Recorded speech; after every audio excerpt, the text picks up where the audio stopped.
तो हेलो दोस्तों, मेरे इस चैनल में आप लोग का स्वागत है। तो आज हम लोग देखने वाले हैं कि इंग्लिश में व्याख्या कैसे करते हैं। ये एग्जाम में हर साल क्वेश्चन आता है और 8 मार्क्स का आता है, जिसमें से 4 मार्क्स पोएम का रहता है और 4 मार्क्स स्टोरी का रहता है। तो ये एक्सप्लेन करने के लिए कैसे किया जाता है वो हम आपको सिखाने वाले हैं। तो इसका फॉर्मेट क्या होता है, किस पैटर्न में किया जाता है। तो देखिए, सबसे पहले एक एग्जाम्पल देखिए। Now the leaves are falling fast, nurses flower will not last. तो ये लाइन आपको दे देगा और बोलेगा एक्सप्लेन इट, ऐसे ही करके आपको एग्जाम में देगा। तो सबसे पहले आपको लिखना है this stanzas has been taken from the poem.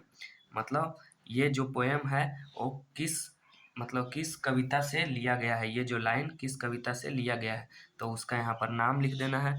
ये तो आप लोग कर ही लोगे। तो देखिए, इसको आप लोग याद कर लीजिएगा। इतना से इतना तक आप लोग याद कर लीजिएगा और यहाँ पे कविता का नाम लिख दीजिएगा।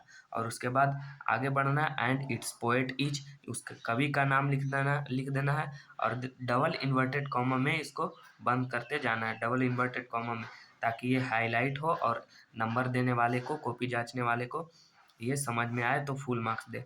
एंड इट्स पोएट इज, इसको भी डबल इन्वर्टेड कॉमा में बंद कर देना है और पोएट का नाम लिख देना है। तो यहाँ पे पोएट का नाम लिख देना है और उसके बाद and he is well known for, वे किस तरह से जाने जाते हैं, किसके बारे में फेमस है, उस वे चीज़ लिख देना है यहाँ पर। और देखिए आगे देखते हैं। He wants to show this stanzas that, मतलब वो इस लाइन से क्या समझाना चाहते हैं, क्या कहना चाहते हैं, वो लिखना है। तो देखिए, एक एग्जाम्पल के साथ आप समझिए, इसी का व्याख्या करते हैं हम। तो देखिए यहाँ पे this stanzas has been taken from the poem, यहाँ पे लिख दिए this stanzas has been taken from the poem. तो पोएम का नाम यहाँ पे लिख देते। तो ये पोएम का नाम यहाँ पे sweetest love I don't go है, तो इसको डबल इन्वर्टेड कॉमा में बंद कर देना है।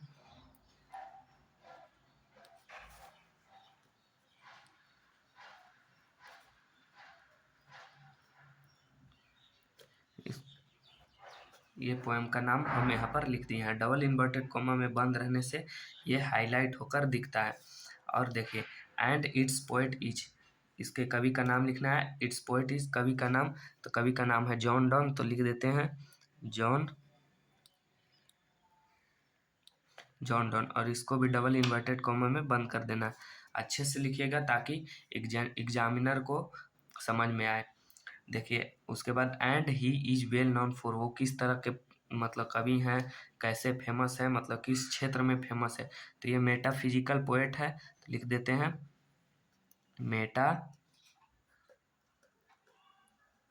Metaphysical poet. ये मेटाफिजिकल पोएट है तो लिख दिए metaphysical poet. And he wants to show this stanzas that, इतना आपको ये स्ट्रक्चर आपको मेंटेन करना है। ये स्ट्रक्चर आप अगर लिख देते हैं तो आपका एक भी नंबर नहीं कटेगा। और he wants to show this stanzas, वो इस लाइन से क्या कहना चाहते हैं, उसके बाद आप लोग यहाँ पर व्याख्या कर दीजिएगा। तो ये जो मेन है, जो यही है। और अगर आप इतना लिख के व्याख्या करते हैं तो आपको फुल मार्क्स मिलेगा। और और अगर आप इतना नहीं करते हैं तो आपका नंबर यहाँ पे काट लिया जाएगा। तो अगर उम्मीद है